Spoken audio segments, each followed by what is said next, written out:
네, 안녕하세요. 반갑습니다. 1월 9일 프리마켓 뉴욕 시작해 보도록 하겠습니다. 저는 김태형이고요. 저는 최부아입니다. 네, 오늘 현재 시장 분위기가 출발이 나쁘지 않다라고 말씀을 드릴 수 있을 것 같은데요. 현재 나스닥 같은 경우에는 0.18% 정도 선물 시장에서 지수가 상승하고 있다라는 상황이고요. 러셀 2000 같은 경우에도 0.1% 정도 상승하면서 계속해서 밀어올리는 모습을 보이고 있습니다. 현재 시장을 보시면은 반도체 쪽 오늘도 상승하는 모습을 보이면서 최근에 차익 실현이 조금 나오는 흐름이었지만 오늘 같은 경우에는 또다시 반도체 장비주로 어마어마한 수급이 또 몰리는 모습을 보이면서 마이크론과 ASML, 램리서치 이런 기업들이 상승하는 모습을 보이고 있고요. 그리고는 현재로서는 우리가 최근에 이제 트럼프 대통령의 발언에 의해서 올라가고 있던 주목받고 있는 방산 섹터 같은 경우에도 오늘 아침에 또 녹색불이 들어와 있다라고 보실 수 있을 것 같습니다. 그리고는 신고가의 영역에 들어가 있는 구글 역시도 0.79% 프리장에서 상승하는 모습을 보이면서 시장에서는 이제 약간 요새 매도가 좀 심하기도 하고 어제 좀 빠져서 조금 불안불안하기도 했는데 금요일 날 출발은 좋다. 다만 오늘 같은 경우에는 12시죠. 대법원 판결에 대한 이슈도 있고요. 그리고는 트럼프 대통령이 최근에 엄청나게 많은 SNS를 쏟아내고 있기 때문에 그 부분에 있어가지고 오늘 또 트럼프 대통령이 무슨 말을 할지 이런 부분을 기다리고 있다는 점 체크해 보시면 될 것 같고요.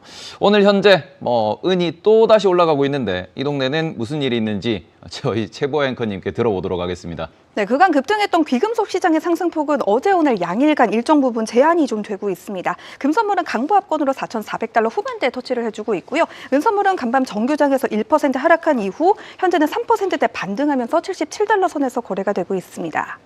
다만 국제금융시장이 주요 원자재 지수의 리밸런싱을 준비하면서 경계감이 고조되고 있는 만큼 원자재 시장에도 단기적으로나마 조정이 나올 수 있다는 점은 참고해 보셔야겠습니다. 원유 시장에도 불확실성이 대두가 되고 있습니다. 베네수엘라 사태 이후 미국이 인도받은 베네수엘라산 원유를 무기한 판매하겠다라는 입장을 보이자 이 베네수엘라산 원유 공급 증가에 대한 전망이 나오면서 국제유가는 최근 하락하는 모습을 보였는데요. 이날은 미국이 베네수엘라와 연계된 러시아 유조선을 납포하고 또 이란에서는 반정부 시위가 극단으로 치달으며 수출 중단에 대한 우려가 나오자 WTI는 정규장에서 4%, 현재 프리마켓에서도 0.4% 정도 추가 상승을 이어나가고 있는 모습입니다. 여러모로 지정학적 리스크가 커지고 있는 만큼 안전자산 그리고 수급 문제에서의 차원에서의 증시 그리고 원자재 시장도 저희와 함께 전략을 세워보시면 좋겠습니다. 그리고는 현재 오늘 같은 경우에는 저희가 장중에 결과가 나오겠지만 대법원 관세 판결 이후에 채권 시장의 움직임에 대해서도 시장에서 많은 관심을 갖고 있기 때문에 이 부분에 있어가지고 현재로서는 채권 시장이 큰 움직임을 보이지 않고 있지만 오늘 장중에는 채권 시장의 움직임 꼭 체크하면서 시장을 보셔야 된다는 점 다시 한번 말씀을 드리고요. 오늘 같은 경우에 중요한 날인데 오랜만에 오셨습니다. 저희 아주 댄디한 분이라고 말씀드릴 수 있을 것 같은데 박상준 CMS 증권 이사님 나오셨습니다. 어서 오세요. 안녕하세요.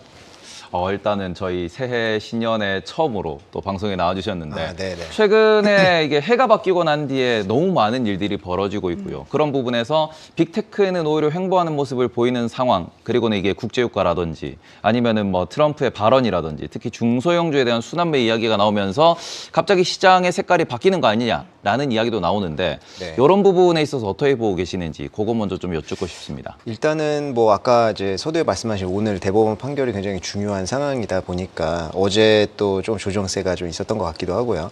그리고 기술주가 사실 12월 달에 우리가 산타랠리를 굉장히 기대를 많이 했었는데 결국에는 사실 없었다라고 볼 수 있을 것 같고 이제 1월 초에 이제 1월 초 며칠간 해서 기술주가 좀 괜찮았던 시기가 좀 있었습니다.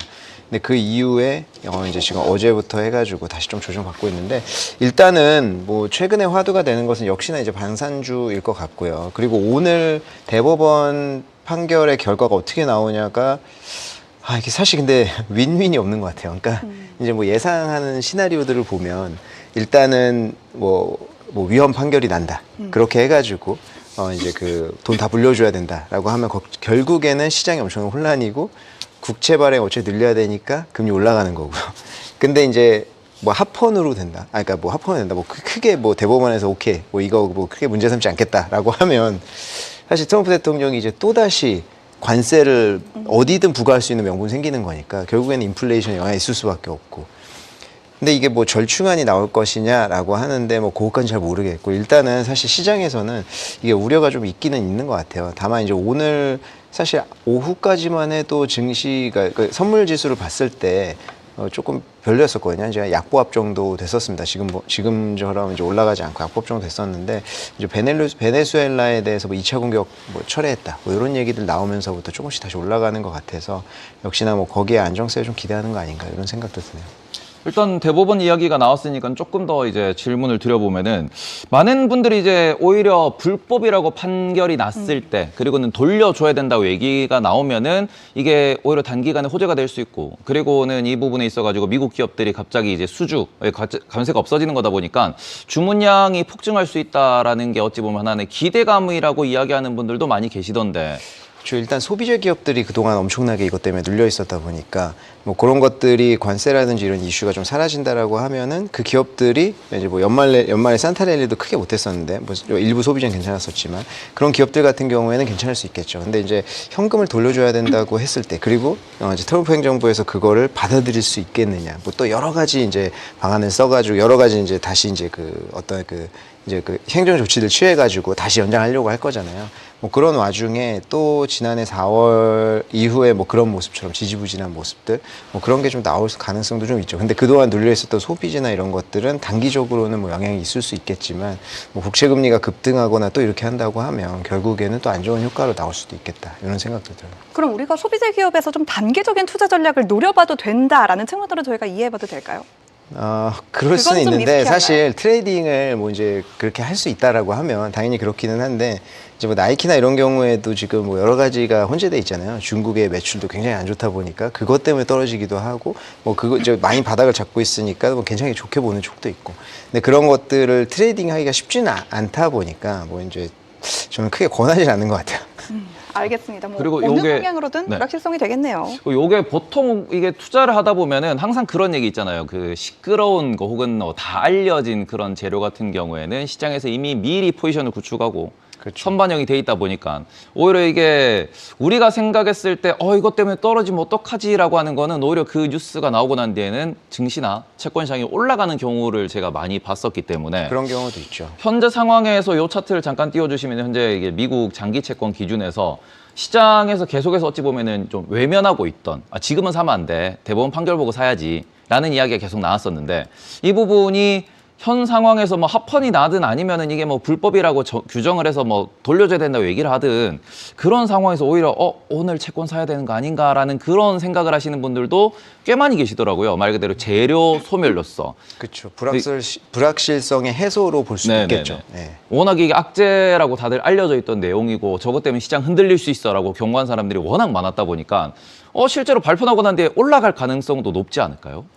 시장 자체가. 그거를 예측을 하는 거는 저는 크게 의미 없는 것 같아요. 오늘 오를 것이냐 떨어질 것이냐 뭐 단기적으로 이건데 쉽지는 않죠. 그런 거 예측한다는 게 저는 그런 것도 많이 했는데 과거에도 뭐 이제 실적 배팅 같은 것도 하고 요번에 잘 나올 것이라는 그래서 뭐 실적 배팅 같은 거 많이 해봤는데 그게 크게 뭐 이제 당연히 통할 때도 있고 근데 이제 안 통할 때도 있잖아요. 뭐 그런 것들을 다 따져보면 예측을 안 하는 게 제일 좋더라고요.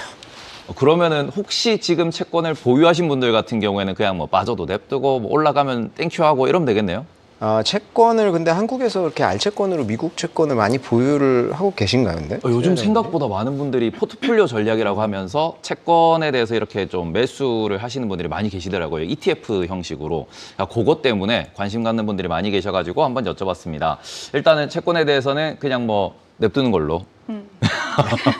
그렇게 하면 정리하면 될 것 같고요. 그 다음에는 또 보앵커가 질문할 게 내용이 있을 것 같습니다. 뭐 최근에 베네수엘라 사태도 그렇고요. 트럼프 대통령이 국방 예산을 증가하기도 했습니다. 동시에 방산주들에도 규제를 가하기도 했죠. 네. 이 방산주라는 테마의 여러 가지 이슈들이 좀 혼재한 상황인 것 같은데 우리가 이 부분에서 방산주에 대한 투자 전략을 어떤 부분으로 좀 찾아볼 수가 있을까요? 근데 이게 사실 방산주에 대한 규제라고 볼 수도 있겠지만 사실 저는 규제라기보다는 이게 어찌됐든 국방력 증강을 위한 어떤 일환이라고 좀 보는데, 그러니까 저희가 이제 그 방산주에 대해서 이제 그 투자자들이 보는 시각이 이게 2022년도 이후로 바뀐 거거든요. 사실 그 전까지 보면은 방산주는 사실 고배당주로 이제 많이 접근을 했었고요. 뭐 이렇게 지금처럼 뭐 무기의 확장이라든가 뭐 국방비의 확장이라든지 뭐 이제 뭐 분리되면서 국가들이 뭐 이제 서로 이제 국방 예산을 늘리는 이런 경쟁은 사실 그 전까지는 크진 않았어요. 그렇기 때문에 거의 다 배당주로 접근했다 보니까 아직까지도 그런 거에 대한 매력도 당연히 이제 투자 포트폴리오에는 들어 있을 거고, 그렇다 보니까 이제 방산 기업들이 배당금 지급하는 거나 자사주 매입하지 말라라고 했던 거에 대해서 뭐 이제 결정된 건 아니지만 그런 발언을 했던 거에 대해서 이제 그 주가 떨어질 수는 있는데, 당연히 크게 이슈로 작용하지 않았던 게, 이제 어찌됐든 간에 트럼프 대통령이 그런 이야기를 하는 게 뭐 이제 방산주의 규제를 위해서라기보다는 그 돈으로 이제 빨리 더 무기 더 만들고 이제 확충에 더 노력을 해라라는 거잖아요. 그러니까 이제 큰 그림에서 우크라이나 전쟁 이후로 이제 방산주는 계속 이제 상승세에 있을 수밖에 없고요. 앞으로도 좀 그럴 수밖에 없는데, 단기적으로 베네수엘라라든지 이런 이슈들이 있을 때 이제 튀는 거죠. 튀고 나서 이제 떨어질 수도 있겠지만, 어찌됐든 큰 그림의 방산주는 한국이 됐든 뭐 미국이 됐든 계속 가져갈 수밖에 없고요. 그리고 중국 방산주도 요새 주가가 엄청나게 오르고 있거든요. 그중에 어떤 종목을 우리가 봐야 되죠? 중국 방산주 개별적으로 투자하기는 쉽지 않을 거고요. 중국 방산 ETF가 있어요. 중국 본토에 상장되어 있는 것들. 뭐 그런 거 같은 경우에는 최근에 주가가 뭐 몇십 %씩 올랐죠. 그것도 한 달 정도 사이에. 그럼 혹시 우리 미장에 중국 방산주들을 통해서 투자를 할 수 있는 ETF 같은 전략들이 있을까요? 미장에는 없죠. 미장에 있으면 좀 웃기잖아요. 근데 생각해보면 이게 중국 방산주인데. 사실 이제 둘이 뭐 적대 국가라고도 봐야 돼. 그 경쟁 관계인데 이제 그 미국에 상장돼 있긴 좀 그렇고, 중국 본토에 상장돼 있는 거 있습니다. 우리 개인 투자자들이 접근할 수 있는 게 있어요. 근데 그런 것들에 근데 그거를 투자를 하시는 게 쉽지는 않을 거예요. 왜냐하면 우리가 미국 방산주도 큰 그림에서 이제 뭐 이렇게 되는 거, 중국 방산주도 둘이 같은 큰 그림으로 가는 건 알지만, 미국 방산주는 솔직히 아는 기업도 많잖아요. 보잉도 있고 뭐 이제 로키드 마틴도 있고 굉장히 친숙하거든요. 특히 한국이야 말할 것도 없고. 근데 중국은 거의 대부분 생소한 종목일 텐데, 그거를 그냥 중국도 어찌됐든 방산주가 올라가니까 그거를 장기적으로 투자하겠다라고 하는 게 생각보다 쉽지는 않아요. 그럼 미장에 상장된 방산주 중에는 우리가 어떤 종목을 위주로 보면 좋을까요? 이것도 ETF인가요? 일단은 ETF도 있지만 저는 뭐 개별 종목으로 요새는 좀 많이 작년부터 해서 좋아하는데, 이게 로키드 마틴이나 그런 큰 종목도 괜찮습니다. 근데 큰 종목들은 사실은 주가 상승이라든지 이런 이슈가 최근에 있을 때 좀 크게 튀지만 평소에는 그렇게까지 크게 움직임이 없거든요. 근데 저희가 이제 러시아 전쟁 이후로, 러시아 우크라이나 전쟁 이후로 전쟁의 양상이 완전 바뀌었잖아요. 그래서 드론이라든지 이제 새로운 이제 과거에 뭐 탱크라든지 전투기라든지 이런 게 분명 중요하기는 하지만 주는 아니에요. 그렇다 보니까 이게 바뀐 전쟁의 양상은 드론이라든지 이런 쪽으로 간다. 그래서 드론 회사 같은 것들, 뭐 에어로바이오먼튼이라든지 뭐 이런 회사들이 저는 굉장히 좋은 것 같아요. 에어로바이오먼트 같은 경우는 지금 러셀 2000에서 방산 드론 관련된 대장주라고들 많이 이야기를 하고, 그런 부분에 있어가지고 이게 국내에 좀 공격적으로 투자하시는 분들도 많이들 좀 좋아하시긴 하거든요. 특히 티커가 이게 많은 분들이 기억을 잘 하실 겁니다. AV라고. 요게 그래서 기억하기 쉽죠. 상당히 유명한 종목인데, 지금 이런 부분에 있어서 실제로 뭐 이렇게 그 베네수엘라 관련돼 가지고도 드론이 같이 이렇게 갔다라는 이야기도 나오고, 최근에 이란에 대한 이슈도 좀 부각이 되면서 또다시 이제 드론 얘기가 나올 수밖에 없는데, 그러면은 이런 부분에 있어 가지고 최근에 그 트럼프 대통령이 우리가 뭐 자사주 매입 소각을 중단하라, 그 다음에는 뭐 배당을 줄여라, 그 다음에 임원들 돈 그렇게 받아가면 안 된다라는 이야기를 하고 2시간 만에 대신에 2027년도에 국방비를 1.5조로 증액을 하고 싶다라고 이야기를 했거든요. 그러니까 지금 만약에 그게 50% 증액된다라고 하면은 과연 이게 차세대에 대한 그런 투자, 기술 투자에 있어가지고 혹자는 팔란티어를 주목해야 된다라는 이야기를 하기도 하고요. 또 어떤 사람들은 이렇게 드론을 봐야 된다. 드론으로 이제 무인으로 완전히 넘어가는 상황이다 라고 하기도 하고, 또 이걸 또 부정적으로 보시는 분들은 그거 의회에서 거쳐야 되고, 그 어찌 보면 지지율로 하는 거고, 만약에 그게 승인이 난다고 하더라도 다 군인들한테 그리고 돈으로 뿌릴 건데 라고 이야기하는 사람들도 있더라고요. 그러면은 이런 부분에서는 저 이사님께서는 어떤 식으로 접근하는 게 좋다라고 생각하시는 건지? 저는 사실 이 핵심은 골든돔인 것 같거든요. 골든돔 프로젝트랑 뭐 황금 함대나 뭐 이런 쪽이라고 보는데, 사실 골든돔에 대해서 발표를 하고 그거에 대해서 이제 뭐 진행이 좀 되고 있는데, 이게 그 요번에 그 이스라엘이 이제 이스라엘 전쟁 때 거기 때도 이스라엘의 장막도 사실은 뚫렸잖아요. 뭐 이제 아이언돔이 이제 미사일 다 써서 뚫렸다. 이게 뭐 사실 요번에 그 공격을 했을 때 그거를 혼자 막아내지 못했잖아요. 미국에서도 많이 요격을 해줬었고, 그리고 드론 같은 경우에 상당 부분 못 막았거든요. 그러면서 이제 골든돔에 대한 중요성이 굉장히 부각이 됐고, 골든돔에는 사실 방산이라든지 우주 관련된 기업들이 다 연관이 되어 있잖아요. 위성 같은 걸로 다 연관되어 있다 보니까. 그래서 저는 사실 핵심은 좀 이쪽인 것 같고, 실질적으로 이게 과거처럼 그냥 단순히 포퓰리즘으로 하는 거라고 하면 그냥 그렇게 얘기하고 현금 쏘고 본인이 당선되고 이렇게 하면 되겠죠. 근데 지금의 이제 시대는 미국하고 중국이 제가 봤을 때는 생사를 걸고 이제 부딪히는 시대가 된 것 같아요. 그래서 여기에서 누구 하나 밀릴 수가 없는 상황이기 때문에 미국 같은 경우에도 이제 그 골든돔이라든지 이런 거에 대한 실현에 대해서 굉장히 진지한 태도가 아닌가 저는 이렇게 생각을 하고, 말씀하신 대로 진짜 그 1조 5천억 달러가 넘어가려면 의회도 통과해야 되고 갈 길은 엄청 멉니다. 그리고 사실 그게 2017년도 회계연도부터니까 그게 올해 10월부터 시작이니까 그 전에 이제 뭐 5월, 4월 뭐 이렇게 얘기가 나오겠지만 사실 아직은 좀 갈 길이 먼 상황이어서 그렇게 된다라고 뭐 확신을 할 수 없지만 그렇게 이야기한다고 하는 것 자체가 어느 정도 굉장히 이제 국방비를 늘리려고 하는 그런 이제 진지한 모습을 보이고 있기 때문에 저는 그런 데에서 골든돔 프로젝트랑 관련되는 기업들, 뭐 전반적으로 사실 방산 기업들이 다 굉장히 좋겠죠. 하지만 이제 골든돔의 핵심은 어찌됐든 간에 드론이나 레이저 요격 뭐 이런 쪽이니까 그게 다 에어로바이런먼트랑 연관이 되거든요. 그래서 저는 그런 면에서 굉장히 좋은 것 같아요.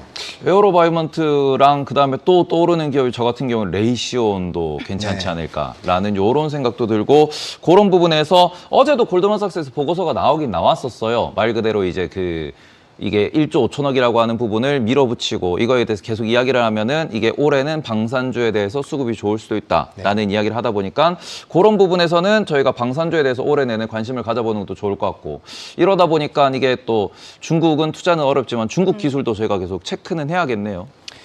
아, 중국의 방산이요? 아니, 중국의 우주 기술이라든지 드론 그렇죠. 기술이라든지. 사실 중국의 우주 관련된, 그러니까 저희 회사가 중국 회사잖아요. 근데 보면은 이제 그 홍콩이나 뭐 본토에서 이런 포럼 같은 거 되게 많이 하거든요.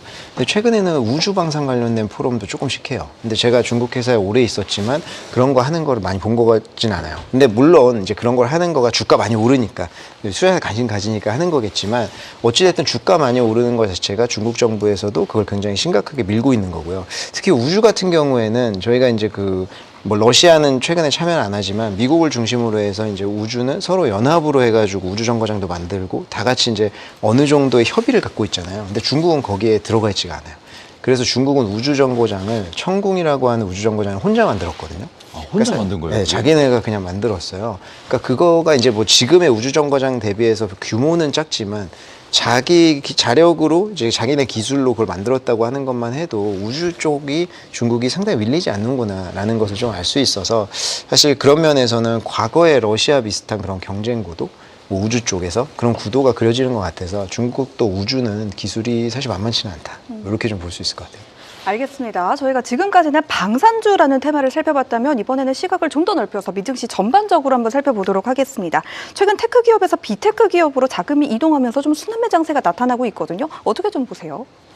뭐 아무래도 지금 기술주는 계속 많이 올라 있다. 뭐 작년부터 계속 AI 버블 뭐 이런 이야기들 하다 보니까 그런 게 이제 많이 작용을 하는 것 같고, 최근에는 이제 트럼프 대통령이 발언을 하니까 이제 순환으로 좀 이제 방산주라든지 중소형주로 좀 많이, 방산주 중에서 큰 것들 말고 아까 이야기한 에어로바이런먼트라 이런 기업들은 다 중소형주가 많고 드론 부품 되는 기업들도 중소형주 많거든요. 이제 그런 데가 좀 영향을 많이 받는 것 같고요. 지금은 일단은 뭐 중국과의 어떤 그 대립, 지금 베네수엘라 같은 경우에도 사실은 뭐 이제 마약도 있지만 결국에 끝에는 중국이 있는 거잖아요. 그래서 중국에 대한 견제가 이번에 굉장히 이제 그 효과적으로 잘 됐다라는 게 이제 평가거든요. 그래서 그런 측면이 지금은 좀 부각이 되는 시기여서 이쪽으로 좀 자금이 순환매가 되는 것 같은데, 그렇다고 해서 이번에 기술주가 또 외면을 받을 거냐? 저는 그거는 아닌 것 같아요. 그렇기 때문에 기술주는 올 한 해 또 결국에는 이제 시장을 선도하는 그런 섹터 되지 않을까 이렇게 보고 있습니다. 네, 그래서 그렇게 이야기가 일단은 뭐 나오시는 분들마다 조금씩 다르긴 하지만 일단 저희 이사님께서는 그래도 기술주를 보는 게 맞지 않을까. 네, 저도 거기에 충분히 동일하기 때문에 기술주가 영업이익 상승률, 뭐 이익 상승률, 매출 상승률이 가장 뭐 강한 그런 기업이다 보니까 네. 그래서 그런 덩치 말 그대로 규모의 경제에 대해서도 우리가 좀 보는 게 어떨까 이렇게 말씀을 해주셨고요. 그 중국에 대해서 일단 아까 나왔을 때 제가 궁금증이 딱 든 건데. 어제도 그렇고 오늘도 그렇고 지난주도 그렇고 AI, 네. 로봇, 우주 이런 기업들이 엄청나게 많이 IPO가 되고 있는 상황이에요. 네. 근데 저 이사님께서는 또 중국 전문가이시기 때문에 이런 부분을 여쭤보는 게 가장 좀 적합하지 않을까라고 생각을 해서 최근에 중국 정부에서는 로봇 관련돼 가지고 신규 IPO 하는 것을 약간 제한한다라는 이야기도 나왔던 걸로 알고 있습니다. 너무 과열이 돼 가지고. 근데 로봇 관련된 기업들이 작년에 생각해 보면은 그렇게 많지는 않았어요. 그러니까 작년에 상장했던 기업들이 주를 잃었던 것은 대부분 그러니까 중국 본토 A주랑 홍콩 H주의 이제 듀얼 상장권이 많았었고요. 그렇기 때문에 이제 그 상장이 홍콩 증시에 상장됐던 IPO 건수나 규모가 전 세계 1위를 작년에 그러니까 그 갱신을 했거든요. 그러면서 이제 AH 동시 상장주가 좀 많이 됐었고, 사실 로봇 관련된 부품주나 이런 것들 이미 상장돼 있는 게 많이 있습니다. 산화 인텔리전스나 뭐 투오프나 이런 데 많이 있기 때문에 제가 기억하는 것으로 작년에 로봇이 그렇게 많이 됐던 것은 아닌 것 같고요. 다만 이제 관심은 엄청나게 끌고 있죠. 뭐 유비테크가 엄청나게 주가 많이 오르기도 하고, 뭐 유니트리가 올해 1분기에 상장될 것으로 예상을 하고 있어서. 근데 그게 뭐 그런 이야기가 저희는 내부적으로 들은 것은 사실 없었는데, 이제 이슈가 좀 된 건 없었거든요. 근데 만약에 그게 이제 이야기가 나왔다라고 하면은 그게 뭐 영향인지 모르겠지만 유니트리가 올해 1분기에 상장을 할 것으로 예상되는데 지금 조금 미뤄지고 있기는 해요. 그러니까 그게 뭐 규제 때문인지 그건 모르겠지만 좀 속도는 조금 줄어들어 있는 그런 상황이다라고 볼 수 있는데, 사실 중국이랑 홍콩 IPO 시장은 아직까지도 굉장히 화랑입니다. 그래서 사실 말씀하신 대로 올해 연초에만 몇 개가 홍콩에 벌써 상장을 했고요. 어제 같은 경우에는 쯔푸라고 하는 이제 그 LLM 기업도 네. 상장을 했었고, 오늘도 이제 LLM 관련된 기업 홍콩에 하나서 상장을 했었고, 그래서 지금 AI나 로봇이나 반도체 관련된 기업들은 올해 상장이 굉장히 많아질 것 같아요. 지금 오늘 상장된 기업 같은 경우는 제가 봤는데 오늘 109% 오늘 상장하자마자 바로 따블이 났고, 그 다음에는 그 쯔프라고 할 때 ZAI 네, 그 그거는 기업도 한 13% 정도. 그러니까 네. 뭐 이제 상장 하고 나서 13% 하루 정도. 어저께 13%로 오늘도 한 15% 오늘 또 정도 올랐죠. 네, 추가로 또 맞습니다. 올라가는 모습을 보이면서 개인적으로는 그런 느낌이 드는 거죠. 이게 맞나? 그러니까 뭔가 이제 그 기술력이라는 부분에 대해서는 뭐 석학들이 만든 기업이고 뭐 기술력에 대해서 다들 검증을 하고 한 건데, 이게 기술이 있다와 시장에서의 계속해서 과열이라고 하는 시그널을 계속 이야기하고 있다 보니, 특히 뭐 중국 같은 경우도 마찬가지고 우리나라도 마찬가지로 지금 과열 시그널이다 이야기를 하고 있어가지고 조금 이 부분에 대해서 약간 뭐 위험하다라는 생각은 뭐 안 해도 되는 건지. 일단은 그 작년 한 해 동안 홍콩 증시를 끌어올린 주축이 뭐였었냐면 중국 본토의 투자자들이었었거든요. 그러니까 이제 중국 본토에 있는 투자자들이 이제 홍콩에 나오고, 그러니까 자금의 유출이 자유롭지 않잖아요. 그래서 홍콩에 나올 수 있는 게 스타커넥트라고 하는, 우리는 중국 본토에 투자할 때 홍콩을 통해서 선후강통으로 들어가는 게 그게 스타커넥트거든요. 총칭하는 게. 그래서 선후강통이 이제 영어로 치면은 노스바운드라고 해요. 그래서 이제 홍콩이 밑에 있잖아요, 중국 본토에. 그래서 그 위로 들어가는 자금이라서 노스바운드라고 하고, 중국 본토 투자자는 거꾸로 있습니다, 사우스바운드라고. 그래서 홍콩에 투자가 나와요. 그래서 홍콩에 상장되어 있는 주식을 투자할 수가 있거든요. 근데 지금 과거에 치면 홍콩 증시의 중국 투자자들의 비중이 6% 뭐 이 정도밖에 안 됐어요. 그거보다 더 낮았거든요. 근데 그게 작년 말에 30% 정도까지 올라왔습니다. 근데 그 이유가 뭐냐면 작년 초에 딥시크가 나왔잖아요. 근데 딥시크가 나오고 나서 중국의 AI 기술이 갑자기 각광을 받기 시작을 했어요. 그러면 AI 관련돼서 누가 잘할 것이냐라고 했을 때 결국에는 미국의 예를 보니까 플랫폼 기업들이 제일 잘할 것 같다라는 거잖아요. 그래서 플랫폼 기업들이 알리바바, 텐센트 이런 기업들이 갑자기 급등한 거예요. 왜냐하면 그동안 너무나도 이제 그 저평가되어 있었으니까. 그러면서 이제 중국 본토의 홍콩 자금, 그러니까 중국 본토의 자금들이 홍콩에 엄청나게 몰려든 거거든요. 근데 올해 같은 경우에도 이 유입세는 계속될 것으로 좀 보고 있는 게, 지금 쯔푸도 마찬가지고 이 LLM 기업들이 홍콩을 선택했잖아요. 이제 본토에서는 LLM 기업들은 투자할 게 없어요. 근데 본토는 대부분 뭐 이제 하드웨어 기업들이라든지 뭐 반도체 이런 하드웨어 기업들이라든지 뭐 그런 기업들이 좀 많이, 제조업 기업들이 많이 상장이 되어 있습니다. 그렇기 때문에 본토에서는 그런 걸 선택하는 거고, AI, LLM이라든지 이런 것들은 홍콩으로 오는 거기 때문에 그런 자금들이 몰리면서 이게 이제 주가가 좀 폭등을 하는 그런 사안들이 발생을 하는 거라서, 사실 지금 홍콩 증시가 엄청나게 과열이다라고 보기는 쉽지는 않을 것 같아요. 네. 그럼 그 자료를 주신 거를 보니까, 근데 방금 저희가 AI, 로봇 이런 거를 얘기를 하고 있었는데 실제로 작년도에 본토 투자자들이 뭘 샀냐에서는 소비재라든지 금융업, 헬스케어 이쪽이 많다라는 이게 자료가 그 경기 소비재가 네. 이제 알리바바 같은 플랫폼 아, 기업들이 알리바바가 거기에 들어가서 그래요. 이게 분류 기준이 긱스 기준이 아니고 중국 기준이 달라서 그래요. 네. 그래서 아. 이제 경기 소비재 플랫폼 기업들이 들어가 있으니까 딱 이해가 되는 거고, 금융업은 뭐냐면 중국이 이제 금융업 보통 이제 고배당이잖아요. 근데 이제 뭐 증시가 좋았으니까 이제 저 두 가지 이유인데, 증시가 굉장히 화랑이었으니까 금융업이 이제 좀 많이 몰린 거 당연히 있었고요. 두 번째는 고배당 투자로 접근을 한 건데요. 이게 그 우리가 미국이나 한국까지는 모르겠습니다. 근데 미국에 요새 이제 뭐 고배당 투자다라고 하면 보통 이제 은퇴 이후에 캐시 플로우를 이뤄내기 위해서 뭐 월간 뭐 이제 분기 뭐 이런 식으로 받는 고배당으로 많이 접근하잖아요. 그래서 그 개념을 중국으로 생각하시는 분들이 있는데, 중국의 고배당 주식은 경기 방어주로 이제 평가가 돼요. 그래서 주식 증시가 안 좋으면 고배당 주식을 삽니다. 이런 이제 스킴이기 때문에 이제 작년에 이제 증시 흐름을 보면 뭐 4월달에 뭐 관세 매기면서 엄청나게 폭락하고 뭐 이러기도 했잖아요. 이제 그럴 때 이제 고배당주로 좀 많이 몰리는, 이제 증시가 조금 안 좋았을 때 그러면서 금융주가 좀 각광받았다고 볼 수 있고, 헬스케어 같은 경우에는 저는 사실 이제 요건 이제 작년이지만 올해도 지금 이 시점에서 좀 봐야 될 것 같다라고 생각하는데, 중국의 헬스케어 기업들이 작년에 2, 3분기 때 뭐 하루에 100%, 200%씩 우습게 올랐습니다. 네. 네, 그래서 근데 그 이유가 누군가는 봤을 때 이것도 뭔가 뭐 말도 안 되는 거품이야라고 생각할 수 있지만 굉장히 합리적인 명확한 이유가 있었거든요. 그러니까 이게 그 우리가 중국의 AI 관련된 주식들을 보면 이제 딥시크가 나온 이후에 우리가 딥시크 모먼트 막 이런 얘기 하잖아요. 근데 이제 그래서 지금은 흔히 뭐 그런 순간을 이제 어디든지 딥시크 모먼트라고 얘기하는데, 헬스케어 섹터 같은 경우에는 딥시크 모먼트가 2021년도에 지났다라고 평가하고 있어요. 근데 그 이유가 2017년도에 중국 정부에서 헬스케어 기업들이, 자국 헬스케어 기업들, 뭐 혁신 기업이나 이런 기업들이 약을 개발할 때 그거에 대해서 기준을 미국 FDA 수준으로 올렸어요. 그러면서 지금은 힘들겠지만 FDA 수준으로 해야 된다라고 이제 올렸고, 그 당시에 이제 뭐 펀딩 조성이라든지 해가지고 지원해주고, 중국의 이제 그 핵심약이라든지 이런 헬스케어 기업들을 홍콩에 상장을 많이 시켰습니다.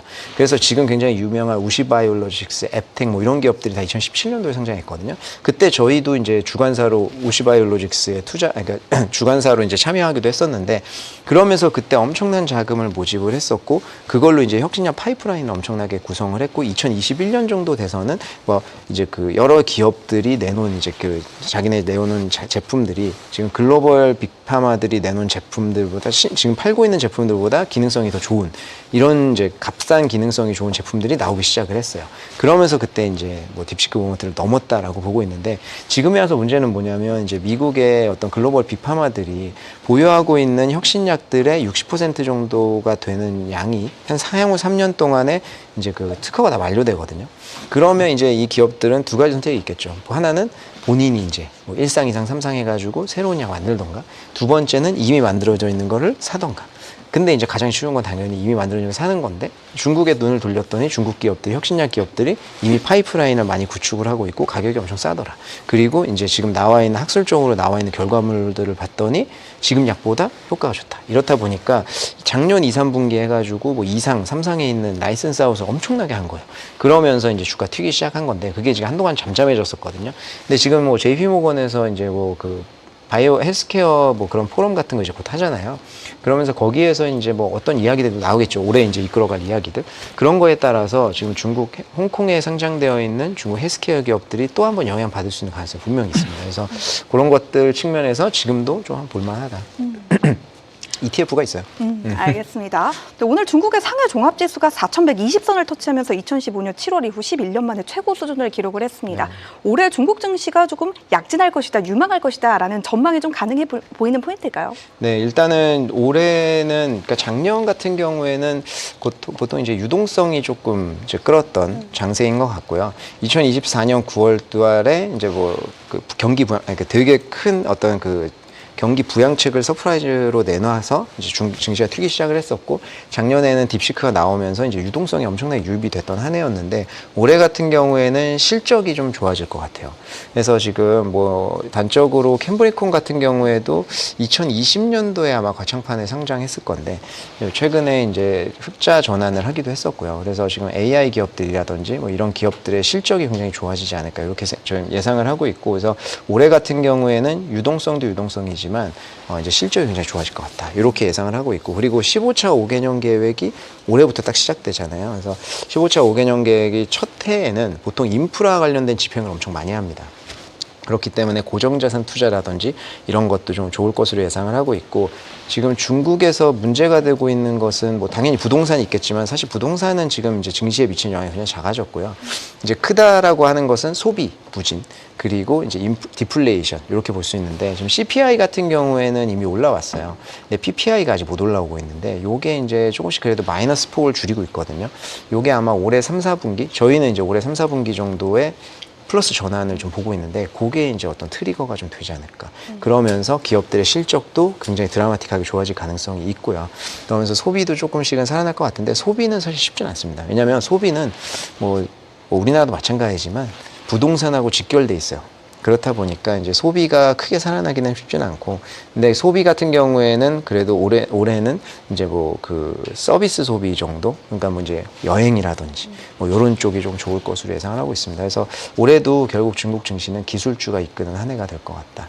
이렇게 보고 있어요. 그 지금 중국도 기술주가 이끌 것이고 미국도 기술주가 이끌 것이고. 네, 그러니까 저는 개인적으로 이게 미국과 중국의 이제 그 패권 경쟁, 요거에 대해서 굉장히 우리가 살아가는 기간 동안 뭐 평생이 되진 않겠지만 향후 5에서 10년 정도는 굉장히 큰 테마라고 생각을 하는데요. 그 핵심이 결국엔 AI잖아요. 네. 그러니까 그 AI 때문에 기술주가 이제 굉장히 큰 축이 될 수밖에 없고, 그 외에 보는 게 이제 저는 방산이나 히토류나 뭐 이제 그런 쪽으로 보는 건데, 사실 큰 축은 결국엔 기술 전쟁인 것 같거든요. 그래야 우주에 나가서도 지금 누가 지금 장악할 것이냐, 이것도 결국에는 그러면은 누가 갈 것이냐, 그러면 피지컬 AI, 그런 끝에 가면 결국엔 또 AI예요. 그러니까 이제 사실 두 경쟁의 핵심에는 AI가 있기 때문에 두 증시 결국 다 이쪽이 조금 끄는 이런 상황이 될 수밖에 없을 것 같습니다. 기사님이 바라보시는 궁극적인 AI의 패권국은 미국인가요? 중국인가요? 너무 잔인한 질문 아닌가요? 하나만 선택하셔야 합니다. 하나만요? 네.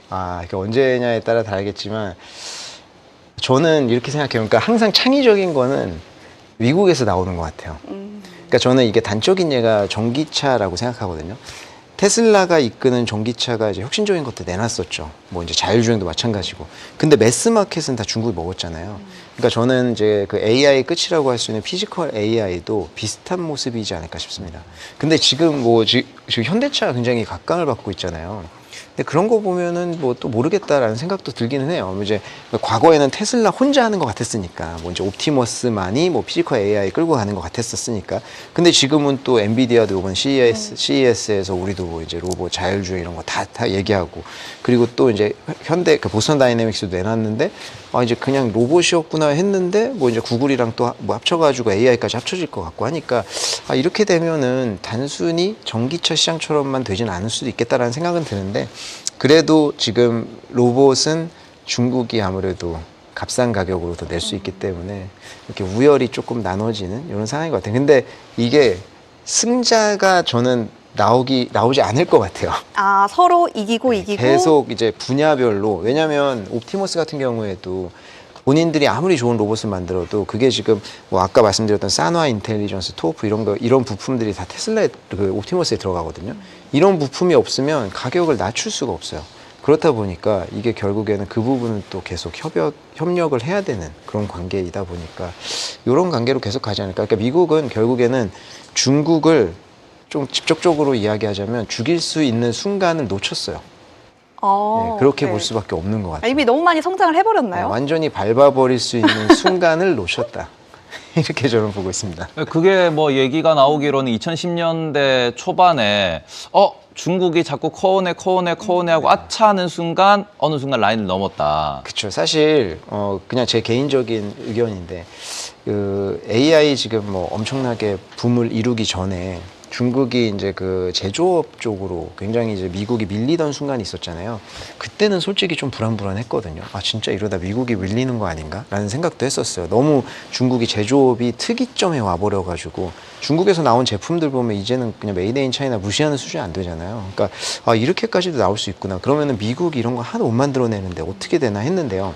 이게 AI가 미국 쪽을 끌고 가면서 완전히 그 인식이 좀 많이 바뀌어 버렸거든요. 이게 단적인 예로 그 중국이 지금 이 AI의 그 목을 맬 수밖에 없는 게 총요소 생산성이 중국이 현저히 떨어져요. 그러니까 총요소 생산성이 전체 생산성에서 이제 돈이라든지 노동 집약에 노동을 투입하고 돈 투자하잖아요. 이 두 개를 뺀 나머지 생산성이거든요. 그 얘기는 효율이에요. 근데 이 표를 한번 보시면 미국 같은 경우에는 총요소 생산성이 지속적으로 꾸준히 올라갑니다. 지금 이게 2019년까지 표거든요. 지금은 아마 AI가 더 도입됐으니까 더 올라갔을 거예요. 근데 중국 같은 경우에는 2015년 이후로 쭉 떨어져요. 지금도 계속 떨어지고 있습니다. 중국의 GDP 성장률이 계속 떨어지잖아요. GDP를 구성하는 요소가 총요소 생산성이 거기 들어가거든요. 그러니까 지금 FDI 같은 직접 투자를 할 것이냐 아니면 노동력이 쌀 것이냐. 근데 중국은 노동력이 더 이상 싸지 않아요. FDI도 지금 해외에서 아무도 안 하잖아요. 중국에서 자력으로 할 수밖에 없는데 그 한계가 있고 중국도 총요소 생산성을 올릴 수밖에 없는데 이건 효율이거든요. 그럼 결국엔 AI로 갈 수밖에 없는 거예요. 그렇기 때문에 그런 면에서 중국도 이쪽을 끌어올리지 않으면 미국한테 완전히 밀릴 수밖에 없는. 그래서 지금 완전히 팽팽해졌죠, 둘이. 그리고 지금 계속 이제 요 말씀하시는 내용이 이제 미국과 중국에 대한 경쟁 구도 이야기를 많이 해주셨는데, 근데 지금 4월인가요? 트럼프 대통령이 가죠. 네네. 중국으로 간다라고 이야기가 나왔고, 이게 어찌 보면은 뭐 단기 이벤트일 수 있겠지만 일단 현재 미국에서는 트럼프 대통령 입장에서는 그래도 11월까지 중국이 좀 잠잠하게 있어줘야 그쵸. 어찌 보면 좀 많이 도움이 될 것이고 맞습니다. 그런 부분에서 지금 채팅창에 지금은 없는 것 같은데 저기 약간 이상한 분이 머리 요렇게 자르신 분이 오셔가지고 동무 거리다가 갔는데 갑자기 얘기하다 보니까 이게 또 김정은이라고 하는 사람과의 그 트럼프 대통령과의 그런 미팅도 일기 때 있었고. 아, 그쵸. 네, 그러다 보니까 이번에도 뭔가 갑자기 중간 선거 전에 뭔가 이슈를 만들기 위해서 미국, 중국, 북한 이런 것들에 대한 이야기도 좀 나오고 있거든요. 이 부분은 어떻게 보고 계실까요? 그런 가능성도 있겠죠. 사실 근데 지금 이제 11월 중간 선거 전까지 이제 중국 말씀하신 대로 중국이 더 이상 히토리 갖고 시비 걸지 않아야 되고 뭐 이런 것들이 있는 거잖아요. 근데 이제 북한과의 관계는 제가 그쪽에 전문가는 아니지만 그쪽에 매장되어 있는 히토류나 뭐 이런 자원들이 엄청 많다 보니까 그런 거에 대한 욕심은 분명히 있을 수는 있을 것 같거든요. 근데 그 베네수엘라 그 마두로 대통령 체포된 날 북한에서 바로 미사일 쐈잖아요.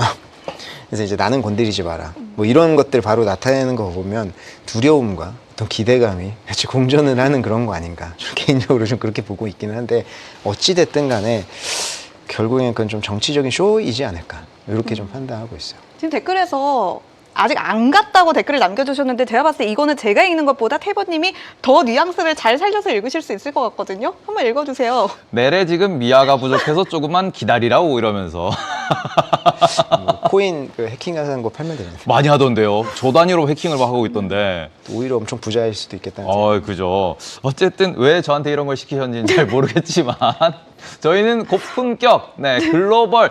지금 이게 저 위쪽에서도 보고 있다 그러면은 글로벌 방송이기 때문에 아주 저희가 품격 있는 정보들 좀 추려가지고 말씀을 드리고 싶어서 이런저런 이야기를 하고 있고, 그다음 마지막으로는 이제 장표 제공해 주신 장표에서 환율에 대해서 정말 많이들 걱정을 하고도 있고, 혹은 환율이 왜 이러지라는 이야기를 정말 많이 하시는데, 왜냐 그러면은 최근에 우리가 쥐도새도 모르게 위안화가 계속 강세로 가고 있습니다. 맞습니다. 근데 중국 같은 경우에는 고시 환율제라 그래가지고 물론 시장에서 이렇게 거래가 되는 것도 있지만 공산당에서 환율을 딱 지정을 한단 말이죠.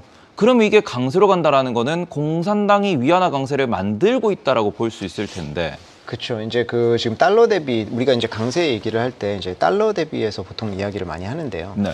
이제 요거에 대해서 준비를 했던 이유가 뭐냐면 제가 이제 뭐 세미나나 뭐 이제 PB 센터나 이런 데 다녀서 얘기하면 개인 투자자들 분들께서 의외로 위안화가 너무 변동성이 심하고 이제 약세이기 때문에 그거에 중국에 투자하는 게 조금 우려가 된다 이런 이야기를 많이 하는데, 이 장표를 한번 보시면 이 주황색은 위안화가 달러 대비해서 지금 이제 최근에 이제 떨어지고 있으니까 결국에는 좀 강세를 보이고 있다라는 얘기고요. 그리고 밑에 있는 것은 원화 대비인데 원화 대비해서 최근에 이제 굉장히 강세죠, 위안화가. 근데 밑에 보면 잠깐 삐쭉 튀어오는 게 있는데 그 12월 말에 이제 그 개입을 했을 때 네네. 그때 잠깐 강세 보고 다시 떨어지고 있습니다. 그러니까 요게 이제 단순하게 최근뿐만이 아니라 장기적으로 시계열을 5년으로 늘려봐도 위안화가 계속 강세, 그러니까 원화가 계속 약세입니다. 근데 우리가 원화가 더 셀 것이다라고 보는 사람 거의 없잖아요, 최근에. 그리고 1월에 들자마자 바로 이제 튀기 시작을 했었고 그렇기 때문에 원화의 약세가 오히려 위안화 강세보다 그러니까 원화의 약세가 더 크기 때문에 위안화는 조금 두려워할 필요는 없을 것 같다 이런 거고요. 그리고 이제 미달러 대비해서 위안화는 지금 위안화는 원래 계속 이제 약세 구조로 가져왔습니다. 왜냐하면 이제 과거에 이제 그 약세를 그 트럼프 1기 때 그때 이제 관세나 이런 것들을 부과했을 때 약세를 인위적으로 크게 만들어 가지고 그거를 조금 이제 완화하는 그런 것도 보였었는데 최근에는 이제 위안화 강세 구조로 좀 가고 있어요. 근데 요것보다 더 크게 강세로 가진 않을 것으로 보고 있어요. 그러니까 이 정도 구간에서 이제 유지가 좀 될 것으로 보고 있기 7위안 때문에 정도 선에서 네, 맞습니다. 유지하는 걸로. 그 정도에서 유지지 이걸 강세로 엄청나게 가져간다든지 약세로 가져가지는 않을 것으로 보고 있습니다. 그래서 위안화는 요 정도가 될 것 같고요. 오히려 원화 대비해서는 더 강세가 갈 수는 있다. 이렇게 좀 보고 있습니다. 원화는 그럼 추가적으로 더 약세로 갈 수도 있겠다라고도 보시는 거네요. 그렇죠. 원화는 사실 이제 12월 말에 저희가 뭐 국민연금이나 뭐 이런 데 개입 같은 것도 이야기했는데 국민연금이 구조적으로 그런 것들 개입하기 쉽지 않거든요. 결국에는 답은 한국은행에서 개입했다라는 건데 그게 이제 한계가 있죠. 결국에는. 그래서 그것들이 12월 말에 뭐 회계 구조나 이런 것들을 마지막 찍히는 환율 때문에 그랬다는 게 거의 중론이고 지금 같은 경우에는 개입을 안 하니까 다시 올라가잖아요, 달러가. 그러니까 그런 것들을 봤을 때 그리고 이제 올해부터 본격적으로 미국에 이제 줘야 되는 그런 자금들이 있기 때문에 사실 아무리 이제 해외 투자를 막고 그렇다고 해도 이제 원화가 강세로 돌아가기는 당분간은 좀 쉽지 않을 것 같다. 그러니까 요 구간에서 왔다 갔다 하겠죠.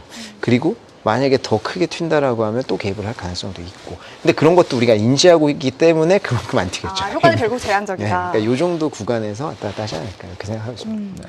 그래서 오늘은 저희가 이 정도에서 일단 정리를 해봐도 될 것 같습니다. 혹시 뭐 더 말씀하시고 싶은 내용이 있으셨는지. 아니 뭐 중국 오늘은 이제 올해 전망을 하려고 했었는데 다음에 시간 되면 해야 될 것 같네요. 혹시 저희 시간 더 있을까요, PD님? 더 하셔도 된다라는 얘기 허락이 근데 떨어졌습니다. 이게 길어가지고 이게 저희가 중국 그냥 증시만 얘기해도 되는데 사실 이제 그 ETF 투자 어떻게 하는지 이것도 좀 이야기를 하고 싶어서 네. 다음에 한번 날 잡고 또 하시죠. 알겠습니다. 박서준 이사님 마지막으로 혹시 3분 카메라 정면 한번 봐주시면 안 될까요? 댓글에서 박서준 이사님 너무 옆모습만 출연해서 정면이 어떻게 생긴 분인지 모르겠다 이런 댓글이 제가 있더라고요. 원래 정면 이렇게 보고 잘 못하겠더라고요. 그러니까 무조건 패널 보고 그러니까 그 사회자분 보고 얘기하는 게 조금 익숙해가지고. 저희 그러면은 다음에 약속드릴게요. 다음에 박상준 이사님 나오실 때는 요 그 게스트 카메라를 제 뒷자리에다가 여기 이쪽에다 옮겨가지고 그것도 괜찮네. 네 그런 식으로 구도로 아예 다르게 한번 그렇게 왜냐면은 오늘 채팅창에서 계속 그 얘기가 나오긴 했어요. 네. 옆모습만 나온다라는 그런 얘기 있었으니까 그거는 저희가 다음 방송 때 한번 개인적으로 이게 왼쪽 얼굴이 더 마음에 들어가지고.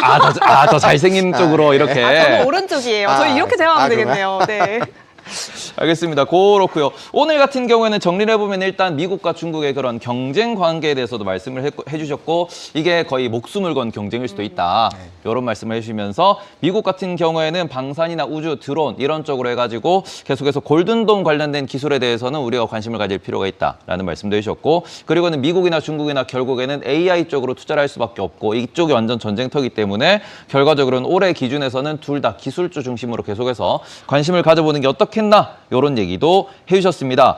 오늘 제가 정말 궁금했던 것 중에 하나가 아까 전에 말씀해 주신 게 중국에서 이렇게 약간 남방으로 들어오는 홍콩으로 들어오는 돈으로 중국인들의 비중이 많이 늘었다라고 했는데 그러면 이제 외국인들이 살 타이밍인가 그 부분은 저희가 다음 시간에 들어보는 걸로 알겠습니다. 그렇게 정리하도록 하겠습니다. 그러면 지금까지 박상준 CMS증권 이사님이셨고요. 이사님 나와주셔서 정말 감사드립니다. 감사합니다.